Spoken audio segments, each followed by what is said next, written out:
The sun hadn't yet cleared the horizon when Lieutenant Commander Kira Vasiliev stepped through the gate at Naval Amphibious Base Coronado, her dress whites crisp despite the early hour. The Marine corporal at the checkpoint barely glanced up from his clipboard before raising one hand in a stopping motion. She paused, eyebrows lifting slightly, waiting for him to process whatever paperwork had captured his attention. When he finally looked up, his eyes skipped over her rank insignia entirely, settling instead on her gender with the kind of casual dismissal that suggested habit rather than malice. "Ma'am, family day isn't until 1400 hours," he said, his tone professionally polite but fundamentally uninterested. "You'll need to come back then." Kira tilted her head, studying him with the kind of patience that came from years of navigating institutional blindness. "I'm not here for family day, Corporal." He glanced at her uniform again, this time knotting the ribbons but apparently not recognizing what they meant. A Navy cross sat among them, second only to the Medal of Honor, flanked by 2 silver stars and a Purple Heart. His gaze returned to his clipboard. "The dependent clinic is in Building 47. You'll need to—" "Corporal," she interrupted gently, "I need you to call the command office." Something in her voice made him pause. Not anger, not indignation, just a quiet certainty that suggested he was missing something important. He frowned, defensive now, straightening his posture. "Ma'am, I don't know what your husband's rank is, but protocol requires all family members to—" "My husband's rank," Kira said, her voice still soft but carrying an edge now, "is irrelevant to this conversation. What is relevant is that I have a 0830 briefing with SEAL Team 17, and I'm the one giving it." The corporal's frown deepened. Behind him, another Marine, a sergeant, had noticed the exchange and was moving closer. Kira watched the sergeant's eyes trace her uniform with more attention to detail, saw the moment recognition flickered across his face. He went pale. "Corporal Morrison," the sergeant said quietly, urgency bleeding through his professional tone, "step aside. Now." The corporal looked between them, confusion giving way to the first hints of alarm. Kira remained still, her posture relaxed but her eyes tracking every micro-expression that crossed both Marines' faces. The sergeant had recognized something, but what he'd recognized wasn't just rank or decoration. It was context, reputation, the kind of knowledge that spreads through military communities in whispers and late-night conversations. "Ma'am," the sergeant said, his voice tight with barely controlled panic, "I apologize for the delay. Please proceed directly to Building 12. Captain Reeves is expecting you." Kira nodded once, gracious in a way that suggested she'd never expected anything less than professionalism, even if that professionalism had arrived late. She moved past the checkpoint without another word, her stride measured and purposeful. Behind her, she could hear the sergeant's voice, low and furious. "Do you have any idea who that was?" The corporal's response was quiet or uncertain. "Some officer's wife who, that's Vasiliev." The name landed like ordnance. Silence followed, the kind that precedes understanding, then horror. "Wait," the corporal said, his voice rising slightly before he caught himself and lowered it again. "The Vasiliev, Ramadi." "Among other things," the sergeant confirmed, his tone suggesting those other things were both numerous and significant. "She commands the entire SEAL Tactical Integration Division. She's here to evaluate the team's readiness for immediate deployment. And you just told her to go find the dependent clinic." The morning air carried their voices just far enough for Kira to hear, though she gave no indication of it. Her heels clicked against the concrete path with metronomic precision, each step carrying her closer to Building 12 and the briefing that would determine whether SEAL Team 17 deployed to the South China Sea within 72 hours. The sun broke over the horizon, painting the base in shades of amber and gold. Building 12 stood apart from the rest, surrounded by additional fencing and monitored by cameras that tracked her approach with mechanical precision. The door opened before she reached it. Captain Reeves stood in the entrance, a man in his mid-40s with the weathered look of someone who'd spent decades in special operations. His handshake was firm, his expression carefully neutral. "Commander Vasiliev, welcome. The team is assembled and waiting." She followed him through corridors painted in institutional beige, past photographs of SEAL operations spanning decades. Her own face appeared in 3 of them, younger versions of herself captured in moments of tactical intensity. Reeves didn't comment on the photos, which suggested he was smarter than most. The briefing room held 16 men, all standing at attention when she entered. Their eyes held the same carefully constructed neutrality as Reeves, professional respect overlaying whatever opinions they'd formed about having a female commander evaluate their combat readiness.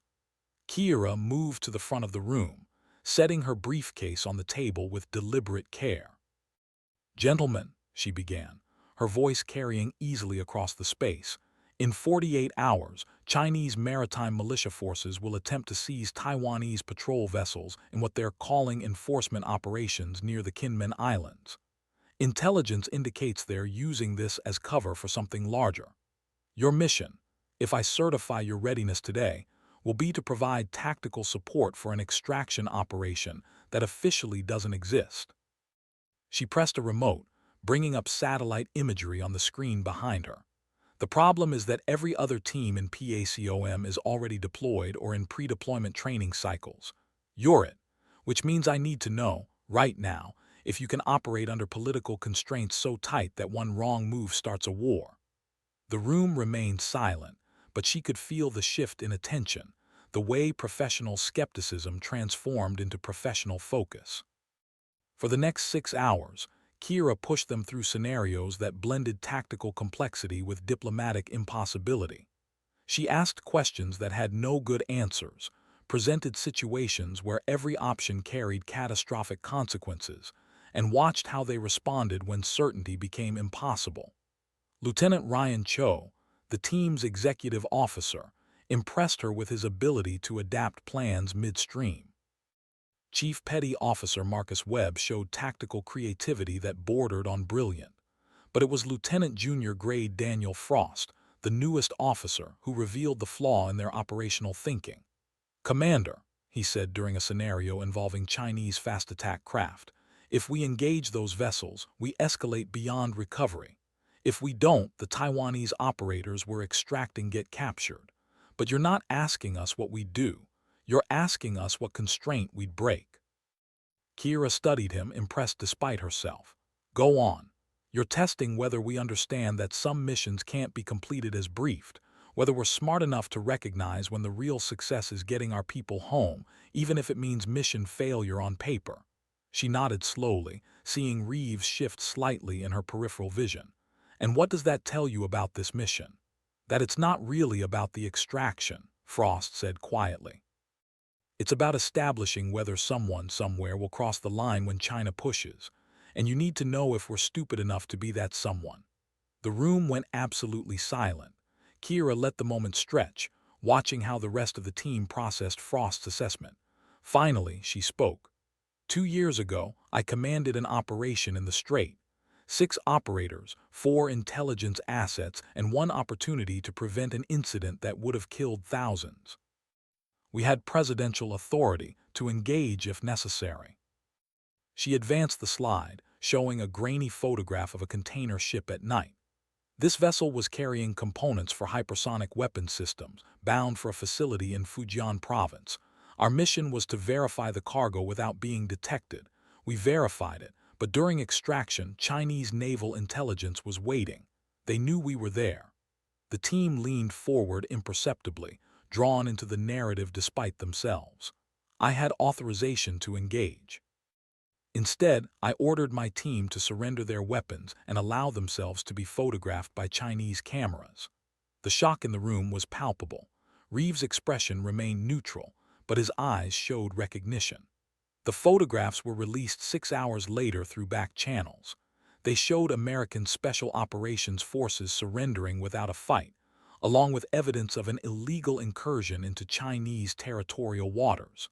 The diplomatic fallout was immediate and severe. Kira paused, letting them absorb the implications. 3 days later, the Chinese facility in Fujian Province exploded. Industrial accident officially. 17 casualties, all military personnel involved in the hypersonic program. The shipping container we'd tracked was destroyed in the blast. Understanding dawned slowly, spreading across faces as pieces connected. You let them catch you, Webb said. You gave them a propaganda victory. I gave them a reason to believe they'd won, Kira corrected. And while they were celebrating that victory, assets we'd positioned during our failed operation completed their actual mission. The surrender was theater. The entire incursion was theater. The real operation was what happened after they stopped watching. She advanced to the next slide, showing a commendation signed by the Secretary of Defense. SEAL Team 17 isn't being deployed to extract Taiwanese operators. You're being deployed to fail publicly while succeeding privately. The briefing continued for another 2 hours, diving into operational specifics that transformed the mission from suicide to sophisticated misdirection. By noon, Kira had what she needed. The team wasn't just capable, they were intelligent enough to understand the game being played and disciplined enough to lose convincingly. She dismissed them with orders to begin pre-deployment preparations, then remain behind with Reeves. They're ready, she said simply. Reeves nodded, but his expression held questions he was too professional to voice immediately. Finally, he spoke. The corporal at the gate this morning, he didn't recognize you. Most people don't, Kira replied, her tone suggesting she found this more useful than insulting. I spent 6 years as an aviator before transferring to Special Operations Command. My personnel file lists me as a logistics coordinator in most systems. It's useful to be underestimated. Ramadi wasn't underestimation, Reeves said carefully. That was 11 hostiles neutralized during a rescue operation while you had a collapsed lung and a broken arm. Kira's expression didn't change. Ramadi was necessity, not heroism. The Navy Cross was for bringing my weapons officer home alive. Everything else was just problem-solving. She gathered her briefcase, checking her watch. Her next meeting was at Pearl Harbor in 6 hours, which meant flying commercial to Honolulu, and hopping the flight wasn't delayed. The team will receive operational orders through standard channels. You'll have air support, but it won't be visible. Make sure they understand that failure is the objective, but casualties aren't acceptable losses. Reeves walked her to the door. Commander, if you don't mind my asking, why did you really transfer from aviation to Special Operations Command? You had a clear path to Squadron Command. Kira paused at the threshold, considering how much honesty the question deserved. I was flying FA-18s off the Reagan during Operation Inherent Resolve, she said finally. Third sortie over Mosul, I provided close air support for a SEAL team that had gotten pinned down during a hostage rescue. Standard mission, textbook execution. Except one of the SEALs had a radio malfunction, and I had to read his hand signals from 20,000 feet through smoke and dust. She could still see it, that moment of impossible decision compressed into seconds. He was signaling that civilians were in the building they needed to strike. My targeting pod confirmed it, but if I didn't drop ordnance, the entire team would have been overrun. I made the call. The SEALs extracted successfully. 17 hostile casualties. 0 civilian casualties because the SEAL had been wrong. They'd already evacuated through tunnels we didn't know existed. The memory settled between them, heavy with implications she didn't need to speak aloud. I realized I was making life-and-death decisions about situations I didn't fully understand, so I transferred to a position where I could understand the complete picture before anyone had to make those calls. Reeves absorbed this, nodding slowly. And now you command the people who coordinate those calls. Now I make sure the people making those calls have better information than I did, Kira corrected. She extended her hand. Good luck, Captain. Make it look convincing. The handshake was brief, professional. As Kira walked back across the base, the Marine corporal from the morning checkpoint stood at attention by the gate, his face carefully blank. She could see the rigid set of his shoulders, the way his eyes fixed on a point just past her right ear. He'd been thoroughly educated in the hours since their encounter. She stopped in front of him, watching his expression cycle through fear, shame, and resignation. Corporal Morrison. Ma'am. His voice was tight, expecting reprimand or worse. Do you know why I didn't correct you this morning? He risked a glance at her face, confused by the question. Ma'am, you were following protocol as you understood it. Your mistake wasn't malice, it was assumption. The latter is correctable. She gestured toward the base behind her. Everyone in there started where you are, making assumptions based on incomplete information. The difference between good operators and great ones isn't avoiding mistakes. It's learning from them fast enough to matter. Morrison's rigid posture softened fractionally, uncertainty replacing fear. I should have looked closer at your uniform, ma'am. At your ribbons. You should have asked yourself why someone in dress whites was at your gate at 0700, Kira corrected gently. Rank and decoration matter, but context matters more. A dependent wouldn't arrive in dress whites before dawn, an officer with an early briefing would. She let that settle, watching understanding replace shame in his expression. You'll encounter hundreds of officers in your career, Corporal. Some will demand respect based on rank alone. Some will earn it through action. The ones worth following do both without ever asking. She moved past him, then paused at the gate. And for what it's worth, your sergeant was wrong about one thing. Ramadi wasn't the important operation. It's just the only one that's declassified. The drive to San Diego International took 40 minutes through morning traffic. Kira used the time to review intelligence updates on her encrypted tablet, watching as Chinese naval movements in the South China Sea confirmed patterns analysts had been tracking for weeks. Her phone buzzed with a message from Vice Admiral Helen Ortega, her immediate superior at PACOM. The text was characteristically brief. Reeves reports positive evaluation. Execute Phase 2. Kira typed a quick confirmation, then made 3 calls to different units across the Pacific, setting in motion operations that wouldn't converge for another 72 hours. Each call lasted less than 2 minutes, using language so carefully coded that anyone listening would hear nothing but routine logistics coordination. The airport was crowded with tourists heading to Hawaii, families with children and couples carrying beach bags. Kira moved through security with practiced efficiency, her military ID expediting the process. She found a quiet corner near her gate and opened her laptop, continuing work that couldn't wait for the 5-hour flight. "Excuse me." The voice belonged to a woman in her 60s, gray-haired and kind-faced. "Are you military?" Kira looked up, taking in the woman's tourist clothing and the camera bag slung over her shoulder. "Yes, ma'am. My son's in the Navy," the woman said, her expression brightening. "He's stationed in Japan, destroyer duty. I don't really understand what he does, but he loves it." Kira smiled, genuine warmth replacing her professional mask. "Destroyer duty is important work. You should be proud." They talked for a few minutes, the woman sharing stories about her son's career with the enthusiastic incomprehension of a parent who loved what she didn't fully understand. When boarding began, she thanked Kira for her service with the earnest sincerity of someone who meant it completely. Kira watched her walk away, thinking about all the parents who sent their children into military service without truly knowing what they'd signed up for. The flight to Honolulu was unremarkable, 5 hours of forced stillness that Kira used to sleep. She'd learned early in her career to rest whenever opportunity presented itself, a skill that served her better than any tactical training. Pearl Harbor at sunset looked like something from a postcard, the water painted gold and crimson by the descending sun. A junior officer met her at the terminal, driving her directly to PACOM headquarters where Admiral Ortega waited in a secure conference room. "Commander," Ortega said, gesturing to a chair. "Tell me about Coronado."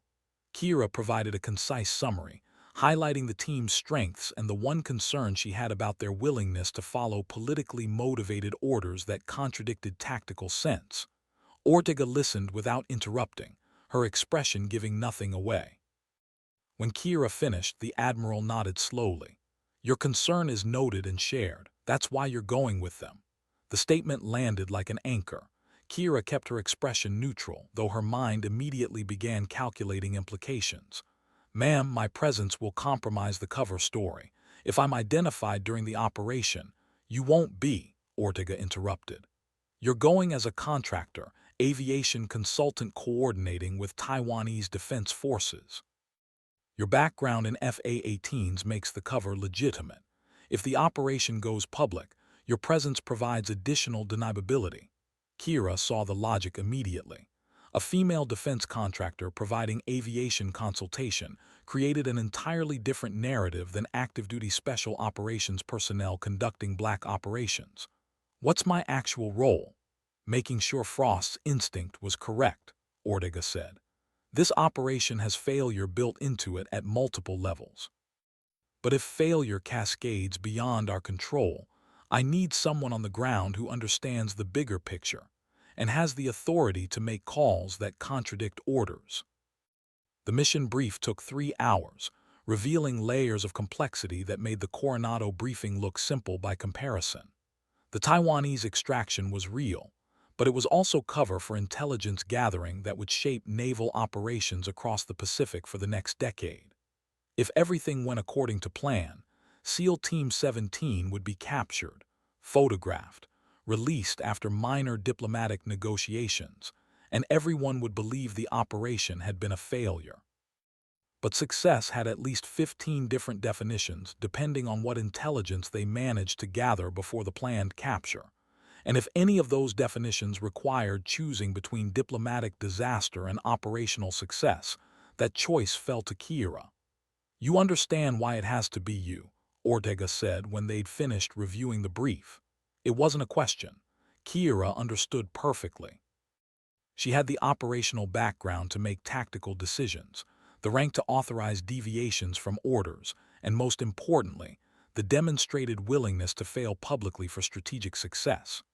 When do I leave? 48 hours. You'll insert through Okinawa, travel to Taipei as a civilian consultant, then link up with the team through channels that won't appear connected. Once you're in position, you'll have full operational authority regardless of what Washington thinks it ordered. Kira stood, recognizing dismissal. At the door, Ortega's voice stopped her. Commander, the corporal at Coronado this morning. That wasn't random. Kira turned, meeting her superior's eyes with questions she didn't voice. I arranged for your name to be removed from the gate clearance list, Ortega continued. I needed to see how you'd handle it, whether you'd pull rank, make a scene, or turn it into a teaching moment. Understanding settled cold and complete. The entire morning encounter had been a test, orchestrated by someone who knew Kira well enough to predict her response but needed confirmation. And if I'd pulled rank, then you wouldn't be going to the South China Sea, Ortega said simply. This operation requires someone who understands that ego is the enemy of success, someone who can be underestimated and use it as an advantage. Kira absorbed that, turning it over in her mind. The sergeant who recognized me, was he part of it? No, his reaction was genuine, which made it perfect. You handled a real situation the way I hoped you would. Ortega's expression softened fractionally. Get some rest, Commander. The next 2 weeks will test everything you've learned. The BOQ room at Pearl was small but functional, which was all Kira needed. She set her alarm for 0500 and fell asleep, reviewing satellite imagery on her tablet, her mind already planning contingencies for operations that hadn't been fully briefed yet. 2 days later, she boarded a commercial flight to Okinawa wearing civilian clothes and carrying identification that identified her as Kira Vasiliev, independent aviation consultant specializing in maritime patrol operations. The persona wasn't entirely false. She'd done consulting work during leave periods, helping defense contractors understand operational requirements from the user perspective. But this version of Kira Vasiliev had a paper trail that led nowhere classified, a professional history that justified her presence in sensitive locations without suggesting government affiliation. Okinawa was humid and crowded, American military presence mixing with Japanese civilians in the complex dance of foreign basing. Kira spent 3 days there, ostensibly meeting with representatives from Kawasaki Heavy Industries about patrol aircraft specifications, actually coordinating with intelligence personnel who would provide her with updated information once she reached Taiwan. The meetings themselves were real enough, discussing technical specifications for the P-1 Maritime Patrol aircraft with engineers who had no idea she was gathering information for an entirely different purpose. She asked intelligent questions about sensor integration and fuel efficiency, building credibility that would survive scrutiny if anyone investigated her cover later. On the fourth day, she flew to Taipei on a commercial carrier, landing at Taoyuan International Airport as just another consultant in a steady stream of defense industry personnel who moved through Taiwan constantly. Her hotel was in Xinyi District, expensive enough to match her consultant cover, but not so expensive it would draw attention. The city spread beneath her window, a thriving democracy living in the shadow of existential threat, its people moving through daily life with practiced denial of the military pressure building across the strait.